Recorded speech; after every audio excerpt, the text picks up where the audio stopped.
Isang araw, nagpasya siyang tumayo sa tulay hanggang sa makilala niya ito. Sa sandaling makita siya nito, pinagalitan siya ni Sonny dahil hindi siya tumatawag. At, sabay silang dalawa na kumuha ng kape. Ang mang-aani ay hindi masyadong magaling sa pang-aakit. Kaya kadalasan ay nakayuko siya at humihigop sa kanyang inumin. Gustong simulan ni Sonny ang usapan. At nagtatanong sa ilang mga katanungan. Ngunit ang Reaper ay tumugon sa ilang salita lamang. Sonny mentions na hindi niya alam ang pangalan niya. Ngunit hindi siya matutulungan ng mang-aani sa bagay na iyon. Hindi kasi niya maalala ang pangalan niya. Pag-uwi niya, umupo siya sa tabi ng duwende, na gumagawa ng sarili niyang mga pantasya tungkol kay Gideon at sa kanyang sarili.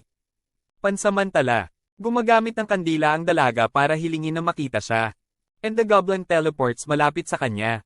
Habang naglalakad silang dalawa sa paligid ng lungsod. Gusto niya at pagbigyan ng kanyang hiling. Which is ang paghahanap ng boyfriend. Nanatiling tahimik si Kim Shin sa kahilingan. Pero mas maraming oras silang dalawa. Inihatid siya ng duwende sa ilang lugar. Habang naglalaro, mas binibigyang pansin siya ng duwende.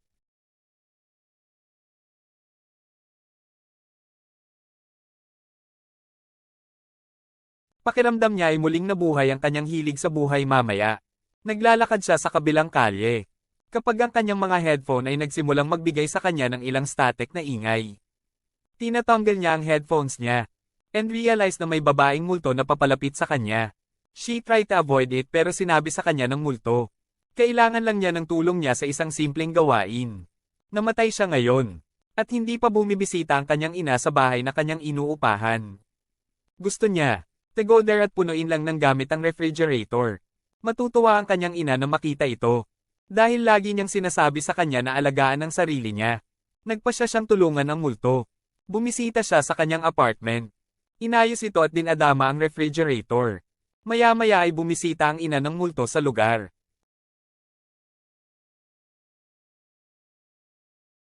At lahat ay organisado. Gumagalaw ang multo nang makitang umiiyak ang kanyang ina. Ngunit ngayon ay maaari na siyang magpatuloy ng walang anumang pagsisisi. Tapos binisita ni Kim Shin si John. At nagrereklamo siya sa kanya. Na, hindi niya natupad ang hiling niya na magkaroon ng boyfriend. Boyfriend daw niya ang duwende. Pero ayaw ni John. Kaya gusto niyang patunayan niya ito. Sa pamamagitan ng pagpayag sa kanya na lumipat sa kanyang bahay. Pumayag naman si Kim Shin at dinala siya sa bahay. Kung saan nakita nila ang Grim Reaper na nagtatapon ng basura. Kapag ipinakita nila ang babae sa paligid, she tells them na gusto niyang manatili sa kwarto ni Kim Shin. Kaya kinuha ng duwende ang kanyang mga gamit, at nagpatuloy sa pagtulog sa Reaper's room.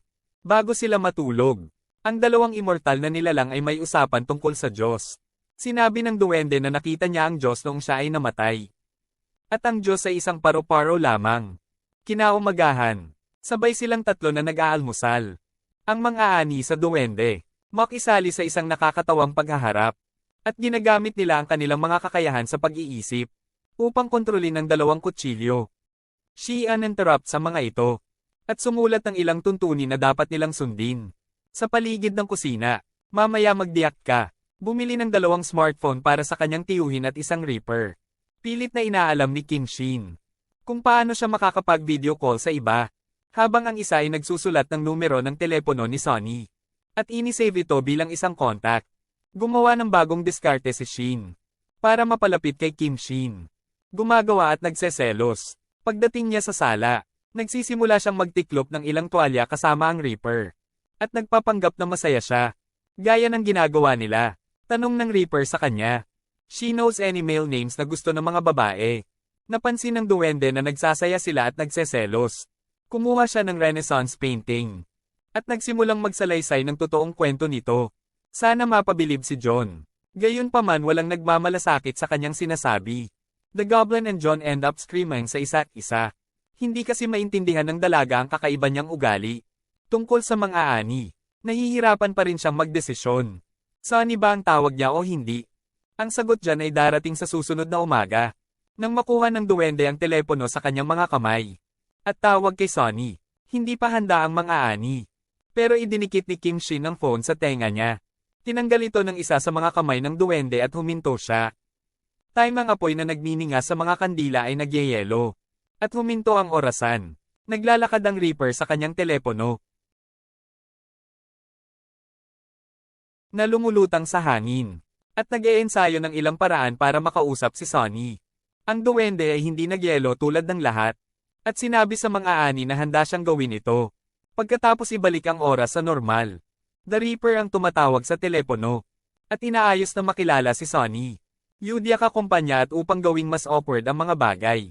Ngunit sinasabutahin niya ang mga ani. Dahil nakukuha niya lahat ng atensyon. Nagpa siya ang mga ani na kumilos at sasabihin sa'yo. Para bumangon at umalis. Tapos ganoon din ang sinabi niya sa kaibigan ni Sonny. Sa wakas, sabi niya kay Sonny na kalimutan na ang sinabi niya. Sa pangunahing oras, King Shin at nasa loob ng bahay ang mga gunen. At nagpa siya silang gumawa ng isang bagay na masaya. The Goblin. Ang mga teleport ay babalik sa Canada. At bumisita sila sa isang restaurant. Pagpasok pa lang, may pangitain ng duwende at nakita niyang mas matanda si Jane. May kausap siya sa phone. Habang may nakikita rin siyang papalapit sa table niya. Tinatawag niyang presidente ang taong ito. Umupo ang duwende habang nagkomento sa G. Mabubuhay ng maayos si Ann pagkatapos ng kanyang kamatayan. Isang baitang ang tumatakbo sa pisngi ng duwende. Habang nag-iisip siya, kung paano siya mawawala sa buhay niya. Sa susunod na araw, gusto niyang makipag-usap sa kanya. And reveals na nag-research siya sa kanya. Bagaman hindi siya nakahanap ng marami. Iniuugnay niya siya sa isang general. Na nabuhay halos 1,000 taon na ang nakalilipas. Inamin ng duwende na tama siya. At sinabi sa kanya iyon noon. Lahat ay nagsisikap na mabuhay.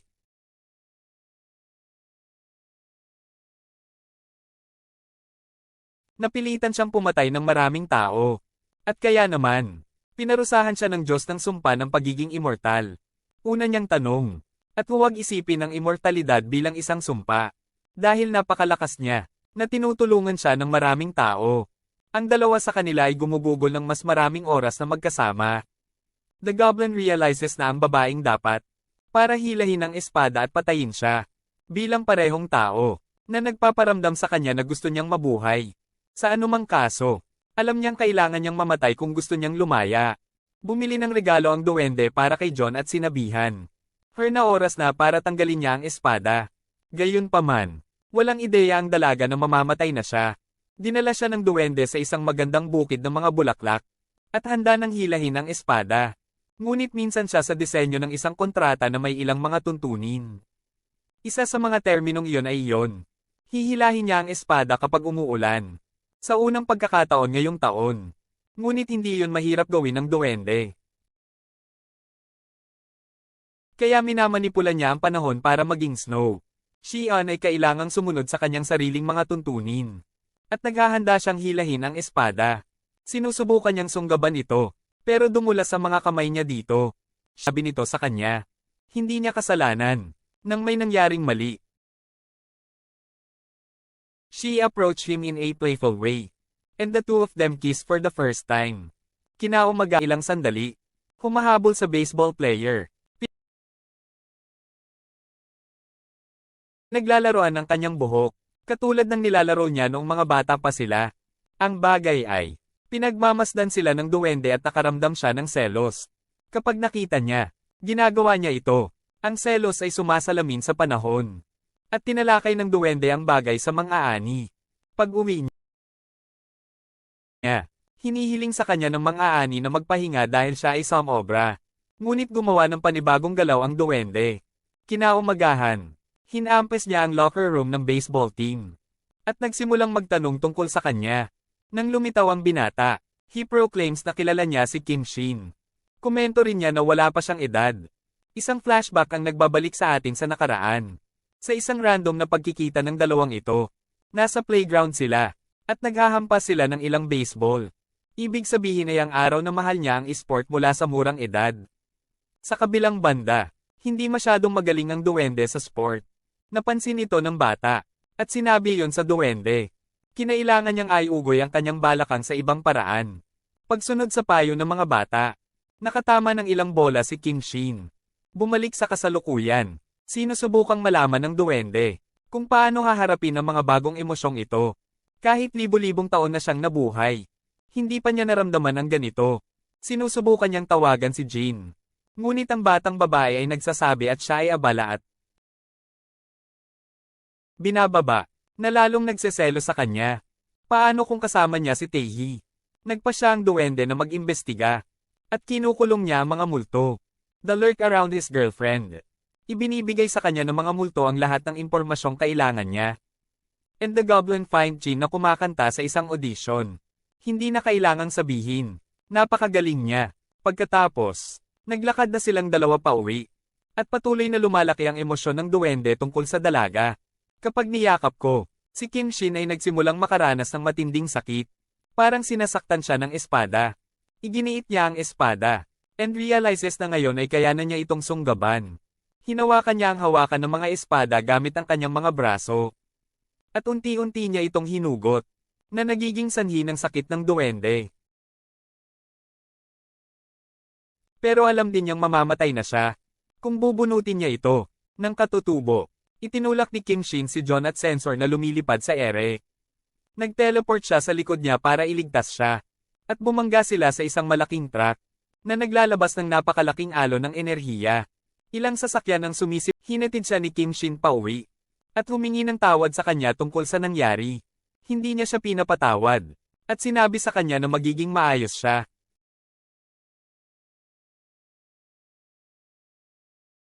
May pakialam siya sa kanya. At ang tanging bagay na sinusubukan niyang gawin ay tulungan siya. Dahil akala niya sinasaktan siya ng espada. Nang gabing iyon, kakaibang pangitain ang nakikita ng duwende. Sa kanyang paningin, bumaba sa istasyon ng bus at pumasok siya sa bus. Pansamantala, mabilis ang takbo ng isang magnanakaw gamit ang kanyang bisikleta. Ngunit nadulas siya at napunta sa gitna ng kalsada. Hinampas ng kotse ang magnanakaw at pinalipad siya sa ere. Isang mas malaking aksidente ang sanhi. At ang bus, carrying Ji-Uno Long kasama ng ibang pasahero, ay binaligtad. Na nagresulta sa 22 tao na mahimalang namamatay. Nagsisimula nang bumukas ang kanyang paningin kinaumagahan. Ibinaba ng duwende ang kadena sa istasyon ng bus. At pagkatapos ay sa kanya upang bilhin ang lahat ng medyas mula sa isang mangangalakal. Kasi yun ang stand, na magiging sanhi ng pagkadulas ng magnanakaw gamit ang kanyang bisikleta. To make sure na walang masamang mangyayari. Kusang hamarang si Kim Shin sa magnanakaw. Sinusubukan siyang takutin ng magnanakaw. At ilabas ang kanyang kutsilyo. Ngunit, ginagamit ng duwende ang kanyang kapangyarihan para pilipitin ang kamay ng mga magnanakaw. At ihulog sa kanya ang kutsilyo. Gaya ng ginagawa niya. Ligtas na nagmamaneho ang boss sa tabi nila. Pansamantala, ang mang-aani at ang kanyang mang-aani. Naghihintay ng boss ang mga estudyante. Dahil mayroon silang malaking listahan ng mga pangalan. Mag-aani daw sila. Gayunpaman, ligtas na nakarating ang boss sa destinasyon nito. The Reaper sees Ji-On sa loob ng boss. At pinaghihinalaan yon. May kinalaman dito ang duwende. Talagang lumilitaw ang duwende at binibigyan siya ng nakakatawang tingin. Na nagpapahiwatig na, hindi sila makakakuha ng anumang biktima. Mula sa pangyayaring ito, mamaya hindi sinasadyang ipinakita ni Yudiek ang mang-aani ng portrait ng kapatid na duwende. Na nagpapaiyak. Hawak ng mang-aani ang kanyang puso habang siya ay umiiyak. Dahil wala siyang alaala sa mga nakaraang buhay niya. Gayunpaman, nakakaramdam siya ng matinding emosyon. Para sa partikular na babaeng ito.